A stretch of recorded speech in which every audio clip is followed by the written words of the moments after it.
भड़काऊ बयान पर एफआईआर। नमस्कार, न्यूज इंडिया आप देख रहे हैं, मैं आपके साथ सागर मिश्रा। स्वागत है आप सभी का हमारी खास पेशकश में। नुपुर शर्मा का मामला दिनों दिन जोर पकड़ता जा रहा है। आरोप और प्रत्यारोप के दौरान नेता वक्ता शब्दों की मर्यादा लांघते हुए दिखाई दे रहे हैं। राजनीतिक पार्टियों से जुड़े लोग टीवी चैनलों की डिबेट शो पर, आम भाषणों में और सोशल मीडिया पर कुछ भी कह जाते हैं, बिना ये सोचे कि लोगों और समाज और देश पर इसका क्या असर पड़ेगा। लेकिन दिल्ली पुलिस ने ऐसे लोगों के खिलाफ कार्रवाई करना शुरू कर दिया। दिल्ली पुलिस ने ऐसे ही 8 लोगों के खिलाफ भड़काऊ भाषण देने का मामला दर्ज किया। जिन 8 लोगों पर एफआईआर हुई उनमें असदुद्दीन ओवैसी, नुपुर शर्मा, दिल्ली बीजेपी के पूर्व मीडिया प्रभारी नवीन जिंदल और महंत यति नरसिंहानंद भी शामिल हैं। रिपोर्ट आप देखिए।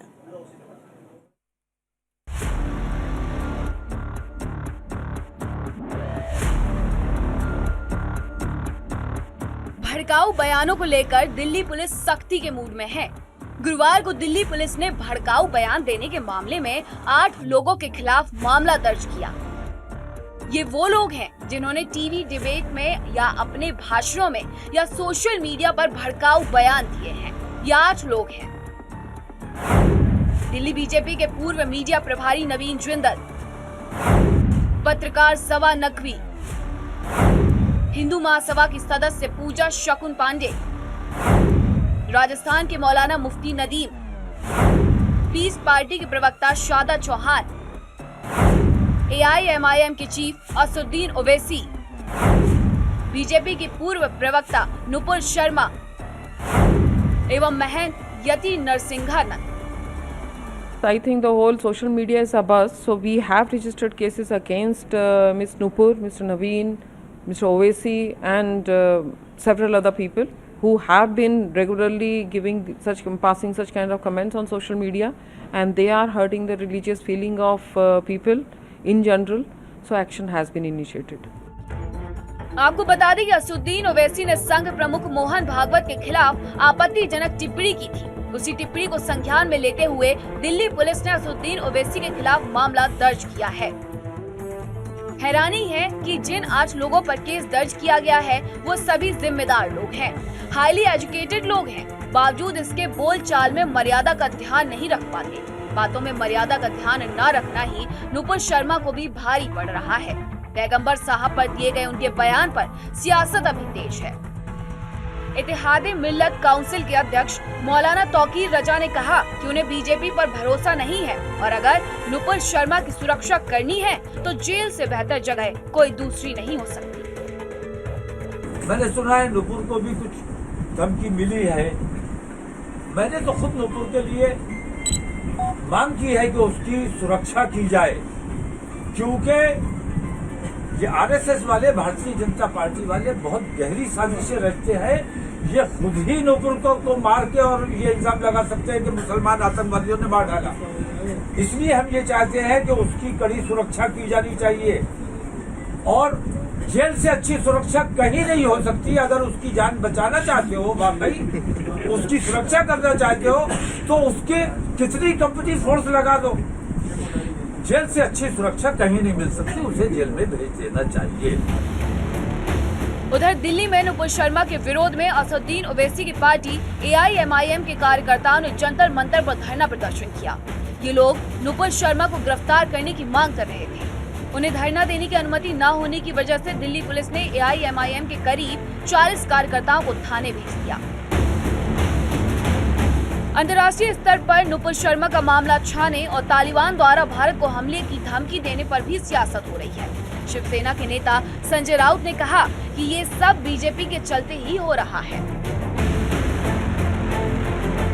कौन जिम्मेदार है उसके लिए? इस देश में जो टेररिज्म बढ़ने जा रहा है या धमकियां मिल रही है, उसके लिए भारतीय जनता पार्टी जिम्मेदार है। देश में सब कुछ ठीक चल रहा था, लेकिन बीजेपी की जो प्रवक्ता है, भारतीय जनता पार्टी है, तो देश का माहौल बिगाड़ना चाहती है, 2 धर्मों में झगड़े लगाना चाहती है। लेकिन इस हद तक गया कि प्रॉफिट मोहम्मद पैगंबर के ऊपर भी इस प्रकार की टिप्पणी की गई, तो पूरा विश्व में जो इस्लामिक कंट्रीज है, जो उनको मानने वाले लोग हैं, वो आहत में आ गए हैं। तो इसलिए फिर एक बार हिंदुस्तान को खतरा पैदा हुआ है और उसके लिए अगर कुछ होता है इस देश में तो उसके लिए सिर्फ और सिर्फ भारतीय जनता पार्टी जिम्मेदार है। नुपुर शर्मा को लेकर मुस्लिम समाज में बेहद गुस्सा है। जगह जगह पर उनके बयान का विरोध हो रहा है। देश से लेकर विदेश तक में नुपुर का विरोध हो रहा है। ये जो बात आपने कही नुपुर की धमकी, ये हमारी संस्कृति को शोभा नहीं देता। हिंदू या मुसलमान किसी को भी के पाँव के जूते के नीचे किसी महिला की तस्वीर को रौंदा जाए, क्या इस्लामिक संस्कृति में ये जायज़ है? हिंदू संस्कृति तो आप छोड़ दीजिए। उसके सिर पे 1 करोड़ की धमकी, पार्टी तो उस पर कार्रवाई कर चुकी, उसको जान से मारने की धमकी, ये बहुत अशोभनीय है और इसी बात से मैं चिंतित हुई। लेकिन मुझे पता है गृह मंत्रालय बिल्कुल ठीक कार्रवाई करेगा। शिवसेना ने नुपुर मामले को लेकर सरकार को घेरा। शिवसेना नेता प्रियंका चतुर्वेदी ने कहा कि बीजेपी की गलतियों की वजह से भारतीय अधिकारियों को माफीनामा लिखकर विदेश भेजना पड़ रहा है। आज पहली बार देश के इतिहास में हुआ होगा, डिप्लोमेटिक सर्विसेज में हुआ होगा कि 13 से ज़्यादा देशों को हम क्लैरिफिकेशन दे रहे हैं, क्योंकि भारतीय जनता पार्टी का जो ये इलेक्शन स्ट्रैटेजी का टूल किट है ध्रुवीकरण करने का, उनके प्रवक्ता उसमें गिल्टी पाए गए हैं और कार्रवाई करनी पड़ी है। तो ये देश को शर्मसार करने वाली चीज़ें, देश को बंटवारा करने वाली चीज़ें ये भारतीय जनता पार्टी करती है और एक्सपोज होंगे भी। आपको बता दें कि बीजेपी की पूर्व प्रवक्ता नुपुर शर्मा ने एक टीवी शो के दौरान पैगंबर मोहम्मद पर अपमानजनक टिप्पणी की थी। इसके बाद से ही देश उसे लेकर विदेश तक में बवाल हो रहा है। हालांकि बीजेपी पहले ही कार्रवाई करते हुए नुपुर शर्मा को सस्पेंड कर चुकी है, लेकिन अब नुपुर की गिरफ्तारी की मांग हो रही है। Bureau report, news India.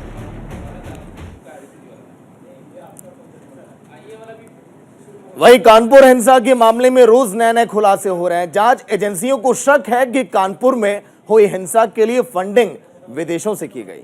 कई लोगों के बैंक अकाउंट की छानबीन के बाद जांच एजेंसियों को कुछ अकाउंट्स में करोड़ों रुपए के लेन देन की बात भी सामने आई। उधर हिंसा के मास्टरमाइंड जफर हयात हाशमी की पत्नी जोया हयात हाशमी से भी एसआईटी अब पूछताछ कर रही है। जांच एजेंसियों को शक है कि पैसों के लेन देन में जोया हयात भी शामिल हो सकती हैं। रिपोर्ट में आप देखिए।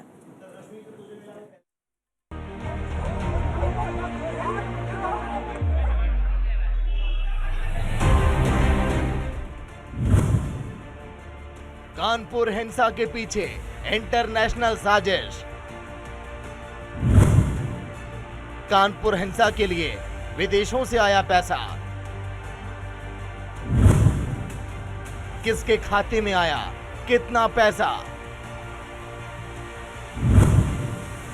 कितना पैसा कहां खर्च हुआ, कितने पैसे खर्च करके रची गई हिंसा की साजिश।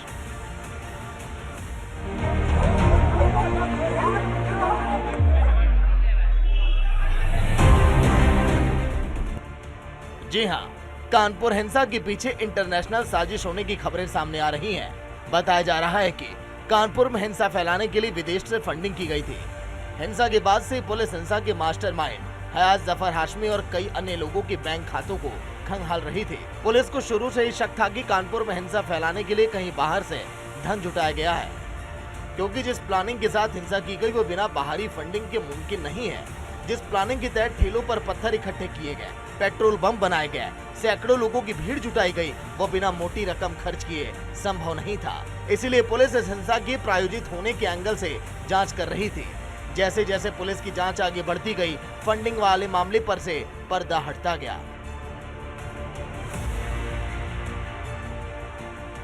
पुलिस को पहले शक था कि हिंसा के लिए पैसा पीएफआई की ओर से आया होगा, लेकिन ये सच नहीं था। सच जानकर पुलिस के भी होश उड़ गए। बताया जा रहा है कि कानपुर में हिंसा फैलाने के लिए विदेशों से फंडिंग की गई थी।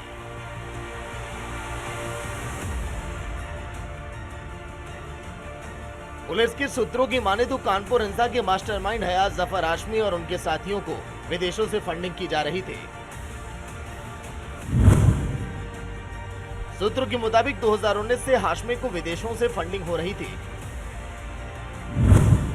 कानपुर के बाबूपुरवा इलाके के एक प्राइवेट बैंक में 2019 को एक खाता खोला गया। इस बैंक के अकाउंट नंबर 5001471738 में 23 जुलाई 2019 की तिथि में 3 करोड़ 54 लाख रुपए जमा किए गए। सितंबर 2021 को 98 लाख रुपए का एक मुश्त निकाला गया। अब इस खाते में 1,27,00,000 रुपए पड़े हैं। इसी तरह अन्य 2 और खातों की जानकारी जांच एजेंसियों को मिली है। इन खातों में महज 2-3 सालों में 47,68,00,000 रुपए का लेन देन हुआ। अब इन खातों में महज 11.5 लाख ही बचा है, जबकि ये खाते 2019 में ही खोले गए थे। सूत्रों के मुताबिक कानपुर शहर के कई लोग हाशमी और उसके एसोसिएशन को फंडिंग करते रहे हैं। इसी तरह से उसको विदेशों से भी फंडिंग हुई है। फंडिंग कहां से हुई, किसने की और कितने की, इस बारे में जांच एजेंसियां जानकारी जुटा रही हैं।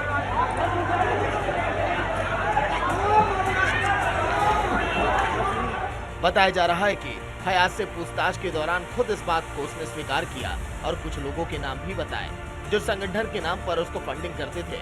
हयात की पर्दे के पीछे से मदद करने वालों के खिलाफ भी पुलिस कार्रवाई करने की तैयारी में है। बहरहाल खबर है कि कानपुर हिंसा के लिए फंडिंग के मामले की जांच जल्द अब ईडी की तरफ से की जाएगी।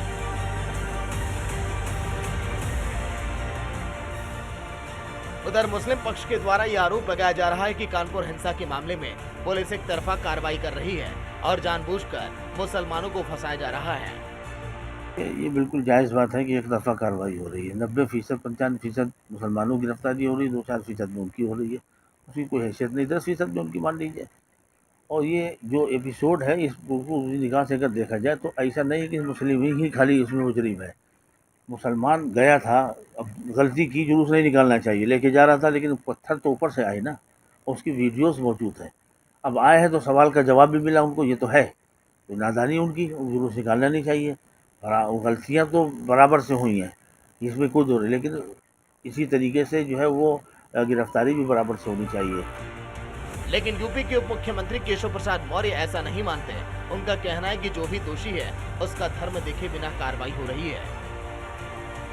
हिंसा मामले में तमाम मुस्लिम संगठन कह रहे हैं एक तरफा कार्रवाई हो रही है। जो बीजेपी के जो लीडर हैं उनके ऊपर जो कार्रवाई हुई है वो नाकाफी है और भी कार्रवाई होनी चाहिए।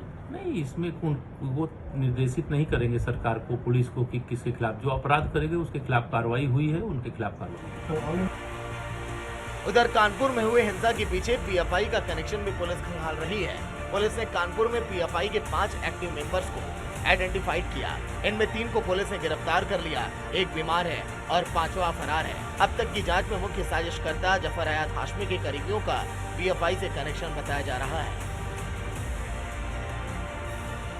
ये 2019 में ये 5 लोग आइडेंटिफाई हुए थे, जिसमें से 3 को अरेस्ट करके भेजा गया है। 4था बीमार है, अभी घर पर ही है। 5वां करीब 1.5-2 साल से अपने। तो ये 2019 में आइडेंटिफाई किए गए थे और वर्तमान परिवेश में इनका कुछ लिंक मिल रहा था, जिसी में इनको गिरफ्तार करके जेल भेजा गया है। अब पीएफआई का और कोई सदस्य तो नहीं कानपुर में? कानपुर के अंदर और हो सकते हैं, लेकिन ये 5 पूर्व के आइडेंटिफाइड थे जिन पर कार्रवाई की। इसमें 3 गिरफ्तार हुए हैं जी। 2 नहीं मिल रहे हैं या बीमार हैं? नहीं, ये 4था यहीं पर है बट बीमार है और चलने फिरने की हालत में नहीं है। और 5वां जो है वो करीब 1.5-2 साल से घर छोड़ के चला गया। कानपुर हिंसा की जांच कर रही एसआईटी की टीम को भले ही जफर हयात हाशमी से सीधे पीएफआई से कनेक्शन के तार ना मिले हों, लेकिन उसके करीबियों का पीएफआई से रिश्ता जरूर सामने आ चुका है। इसी कड़ी में कानपुर की बेकनगंज पुलिस ने मोहम्मद उमर, सैफुल्लाह और मोहम्मद नसीम को गिरफ्तार किया। बताया जा रहा है कि गिरफ्तार हुए तीनों 2 साल पहले नागरिक संशोधन कानून के विरोध में हुए हिंसक प्रदर्शन में शामिल थे और जेल भी गए थे। नागरिकता संशोधन कानून के विरोध में प्रदर्शन में जफर हयात हाशमी का नाम भी आया था, लेकिन तब उसे पुलिस ने जेल नहीं भेजा था। हालांकि मामले की जांच अभी भी चल रही है। बहरहाल पीएफआई ने एक प्रेस नोट जारी करके कहा है कि कानपुर हिंसा से उसका कोई भी लेना देना नहीं है। कानपुर में हुई हिंसा के जांच के बाद कई और भी चौंकाने वाली जानकारियां सामने आ रही हैं। पुलिस को जफर हयात हाशमी के घर से कुछ ऐसे दस्तावेज मिले जिसमें फंड इकट्ठा करने का तरीका बताया गया है। पुलिस को शक है कि जफर हयात हाशमी जानबूझकर पीएफआई के सीधे संपर्क में नहीं था, बल्कि दूसरे लोगों के जरिए वह फंडिंग इकट्ठा करने के तरीके सीख रहा था। फंड इकट्ठा करवाने का काम सीखने में उसकी पत्नी भी शामिल थी।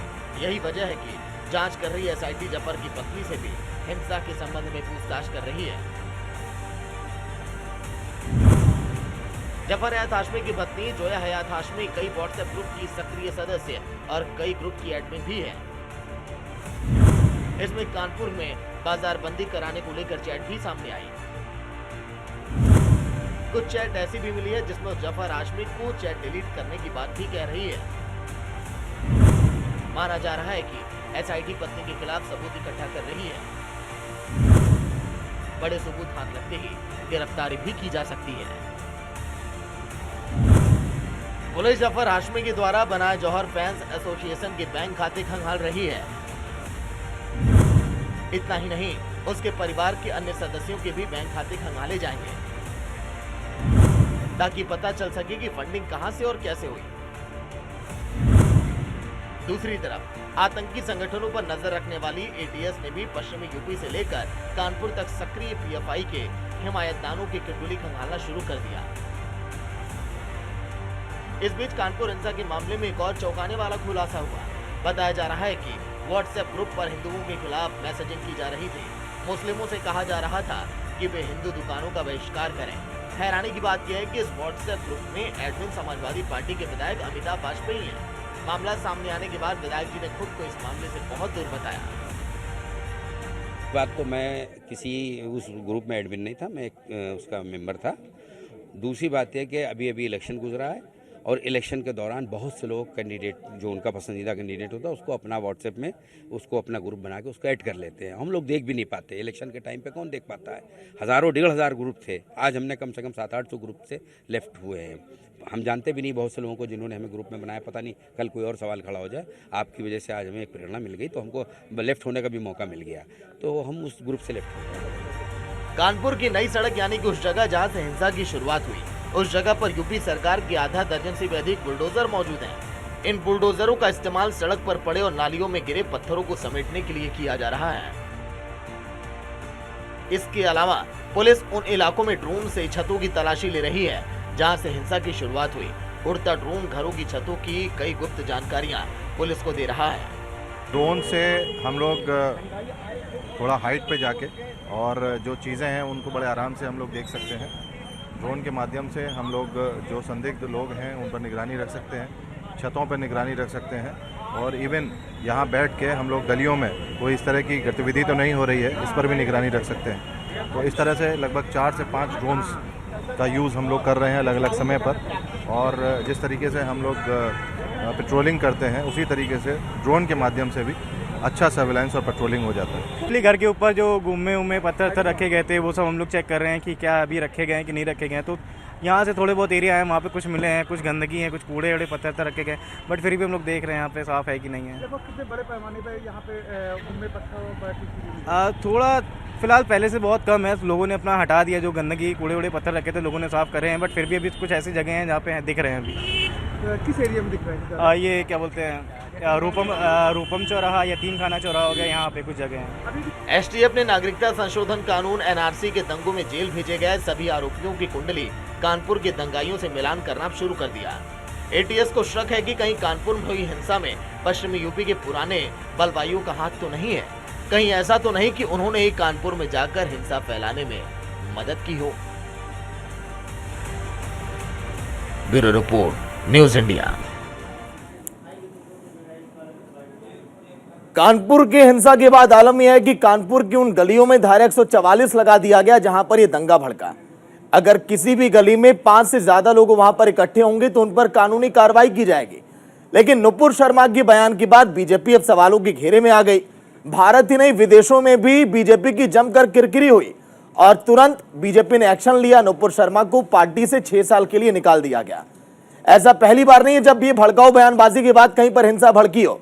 नेताओं को इस तरह की बयानबाजी से बचना चाहिए, क्योंकि अगर हम बात करें कानपुर के दंगों की तो यहां पर युवा भी शामिल थे, नाबालिग भी शामिल थे, जिन लोगों ने पत्थर चलाया, जिन लोगों ने बमबाजी की, जिन लोगों ने वहां पर पेट्रोल बम तक लोगों पर फेंके हैं। जो वायरल वीडियोज है, जब उन तस्वीरों को आप देखेंगे तो आप समझ पाएंगे कि आखिर कैसे दंगाई निशाना बनाने में लगे हैं और अपने घेरे में लगाने में लगे हैं नाबालिग को और युवाओं को। लेकिन इस दंगे के बाद जिस तरह से पूरे इलाके में माहौल बिगड़ा और ये कहा जा रहा है कि इस पूरे दंगे की स्क्रिप्ट बहुत पहले से लिखी जा रही थी। पीएफआई कनेक्शन की जो बात बार बार सामने आ रही थी, हालांकि अभी तक उसके सबूत इकट्ठा नहीं हो पाए, लेकिन जफर हयात हाशमी, जिसके दिन भर चर्चाएं आप सुनते होंगे, उसकी पत्नी भी इस पूरे दंगे में कहा जा रहा है कि शामिल रही। लेकिन इसके बाद सवाल अब यह खड़ा हुआ कि कानपुर में जो दंगे हमने देखे, पिछले 2 महीनों की तस्वीरों को आप उठाकर देखिए, लगभग 7 से 8 दंगे जो इसी तरह से भड़के देश के कई हिस्सों में। इन दंगों पर पूर्ण विराम लगाना बहुत ज्यादा देखिए जरूरी है। तो चलिए आगे अब चलेंगे, जहां पर न्यूज इंडिया से एक्सक्लूसिव बातचीत में पूर्व बीजेपी नेता नवीन कुमार जिंदल ने कहा कि मेरे ट्वीट को किसी ने अरबी में लिखकर उसे विदेशों में फैलाया है। मैं संघ का काम करता हूं, राष्ट्र संघ के लिए जो भी बलिदान देना पड़े मैं तैयार हूं। ये तो बहुत छोटा बलिदान है। और क्या कुछ कहा बीजेपी नेता नवीन कुमार ने, बात की हमारे सहयोगी नमित त्यागी ने, सुनिए आप। देश के अंदर भड़काऊ भाषण को लेकर लगातार माहौल बना हुआ है। दिल्ली के अंदर भी कई लोगों के ऊपर एफआईआर हुई है। बातचीत के लिए एक्सक्लूसिव नवीन जिंदल जी हमारे साथ। नवीन जी, सबसे पहले न्यूज़ इंडिया का यही सवाल है, जिस तरीके की घटनाएं हो रही हैं और आपके बयान को जिस तरीके से पेश किया गया, किस तरीके से अब तक देखते हैं आपको और आपके परिवार को जान से मारने की धमकियां भी मिल रही हैं?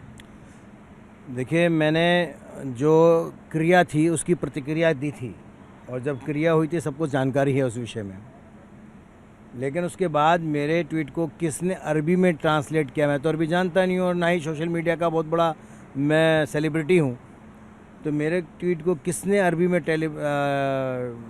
ट्रांसलेट किया, किसने दूसरे देशों में पहुँचाया, उसके किस भाषा को किस तरीके से लिखा गया, ये मैं नहीं जानता हूँ। ये जांच का विषय अलग बात है, लेकिन जो टूल किट ने काम किया है उस टूल किट ने इस प्रकार की बात करके देश को बहुत नुकसान पहुँचाने का भी काम किया है।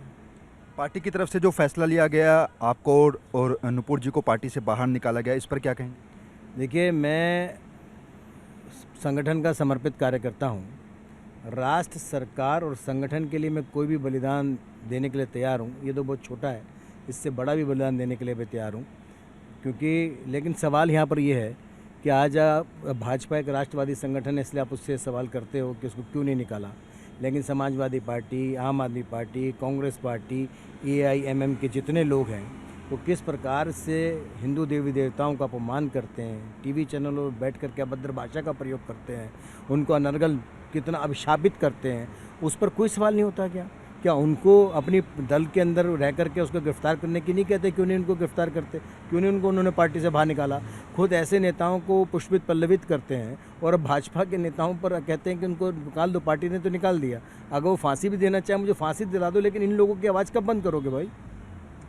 पिछले कई दिनों से आपको और आपके परिवार को किस तरीके की धमकियाँ दी जा रही हैं? मेरे को मेरे बेटा, मेरी बेटी, मेरी पत्नी, सबके अकाउंट्स उन्होंने पता किए हैं और उनको लगातार जान से मारने की धमकी दी जा रही है, फ़ोटोएँ भेजी जा रही हैं, वीडियो भेजी जा रही हैं और कहा बार बार कहा जाता है कि गाय की तरह काट दिया जाएगा। मेरे घर की फ़ोटो भेजते हैं, मेरे घर की फ़ोटो भेज करके बताते हैं कि भाई इस घर से कब बाहर निकलोगे। $1 मिलियन का उन्होंने नाम रखा हुआ है मेरे पे, कई करोड़ों रुपए का नाम रखा है। इस तरह की बहुत सारी लगातार थ्रेट्स आ रही हैं और मुझे मालूम नहीं कि आज हम हैं, कल हम आपके बीच में नहीं होंगे, लेकिन फिर भी मैं जानता हूँ, मैं ये मानता हूँ कि अपने देश के लिए, अपने देश की सरकार के लिए, अपने संगठन के लिए और हिंदुत्व के लिए मेरे जैसे ना जाने कितने अपनी जान की बलिदान देने के लिए पीछे नहीं हटते। धन्यवाद न्यूज़ इंडिया से बातचीत करने के लिए। तो ये थे नवीन जिंदल, जिन्होंने एक्सक्लूसिव न्यूज़ इंडिया से बातचीत में कहा है कि